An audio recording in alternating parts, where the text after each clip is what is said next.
Let's launch our first EC2 instance from scratch. EC2 stands for Elastic Compute Cloud, and it's basically a virtual server running in AWS data centers. From the EC2 dashboard, you'll see the orange Launch Instance button in the top right corner. Click that to open the Setup wizard, which walks you through every decision needed to get a server running in just a few minutes. First, give your instance a clear, descriptive name. I'll call this one Web Server 01. This might seem like a small detail, but in a real environment where you might have dozens or hundreds of instances, good naming saves you enormous time later when you're trying to figure out which server does what. A common convention is to include the environment and purpose, like Web Server Prod 01 or DB Server Dev 02. Next, choose your operating system, known as the AMI, or Amazon Machine Image. I'll select Amazon Linux 2023, which is AWS' own optimized Linux distribution, though Ubuntu is another extremely popular choice. Look for the free tier eligible label underneath the option you pick.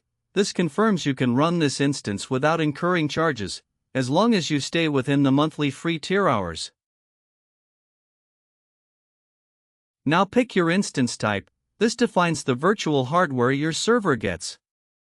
T2 Micro gives you one virtual CPU and 1 gig of memory, which is enough for testing, learning, and small applications, and it's fully free tier eligible. In a production environment, you'd scale this up based on your actual workload, things like an M5 large or C5X large for more demanding applications. For secure access, you'll need to create or select a key pair. Think of this like a digital key that proves it's really you connecting to the server. This file lets you log in later using SSH from your terminal. Download it now and save it somewhere safe, because this is important. AWS will not let you download this same key again. If you lose it, you'd need to create a new one and reconfigure access.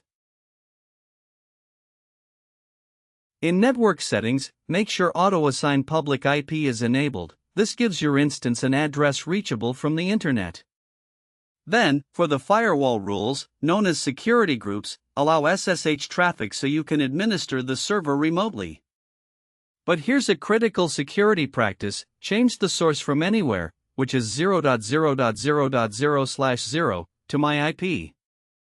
This locks SSH access down to just your own connection, dramatically reducing your exposure to automated attacks scanning the internet. For storage, the default configuration gives you up to 30 gigs of general-purpose SSD storage, known as GP3, and this comfortably fits within the free tier limits. This is your instance's root volume, where the operating system and any installed software will live. You can always attach additional storage volumes later if your application needs more space down the line. Finally, review your complete summary on the right side of the screen. Double-check that your operating system, instance type, key pair, and storage all look correct, since some of these choices are harder to change after launch. Once you're confident everything's right, click Launch Instance. Within moments, you'll see the status move from pending to running, and just like that, you have a live server running in the cloud, ready to connect to and configure.